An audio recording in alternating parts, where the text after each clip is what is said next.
Hey everybody, Mark Dawes here, and yesterday I put out a video about how often should refresher training be undertaken, and I've been asked a brilliant question actually, and that is, okay, how long should refresher training be? So if we establish that refresher training should be every year or whatever, how long should a refresher training session be?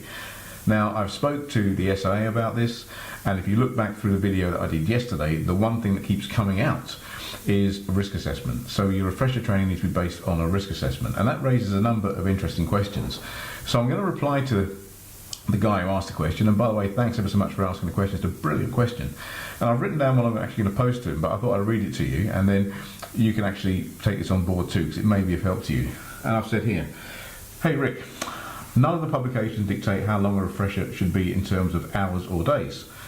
That would come down to the training needs analysis, risk assessment and lesson planning, which should take into consideration the degree of skill required, low level, high level, etc., and upskilling that needs to be added in, say for example, due to a change in legislation, information from instant reviews and staff feedback, etc. How different learning preferences will be addressed and the different methods of assessment. And having worked as an expert witness in this field now for some time, I tend to look at things from a worst case scenario and work backwards. And my thoughts would be, if someone was seriously injured or killed in a restraint incident and the organisation had to prove that the training their staff was given was based on a suitable and sufficient assessment of risk, how would they do it? This means that the risk assessment that underpins the training must take into account all the foreseeable variables, some of the things that I've just mentioned above. Now, in one case I was involved with many years ago, an agency had to provide evidence that their staff were competent and had received the appropriate initial training and ongoing refresher training. They provided evidence that a number of staff had received 8 hours of refresher training that included training in 6 subject areas. So every year this organisation would put their staff on a training course for one day and they'd cover 6 subject areas. The training started at 9:30 and ended at 1600, with a 30-minute break in the morning and a 30-minute break in the afternoon and an hour for lunch. So in 4.5 hours of training, that's basically the training time that was left, the staff had received refresher training in 6 subject areas, which equated to just 45 minutes per module. When asked how much time was set aside for formal assessment for each candidate, they couldn't provide any evidence. All they had was a policy that said staff should attend one day's training every 12 months. Well, you know, you can imagine the outcome of that particular case, because there is no evidence that they can base their training refresher on. Now, some people have been in touch with me and told me that they're expected to refresh people twice a year.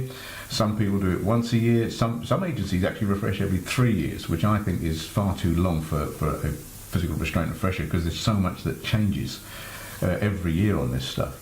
But it raises an important issue, and that is, what skills and competencies should a trainer have to help their clients actually set out a refresher program? So when we're working with clients, we take into account variable considerations that we need to build in. And I think one qualification that all trainers should be a teaching qualification. So for example, the Education and Training Award is a great award because it teaches you how to lesson plan. Also, every trainer that's teaching PI should have a risk assessment qualification. Why?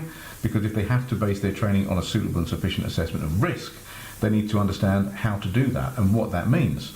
So they should put people through a risk assessment process and end up with a risk assessment qualification.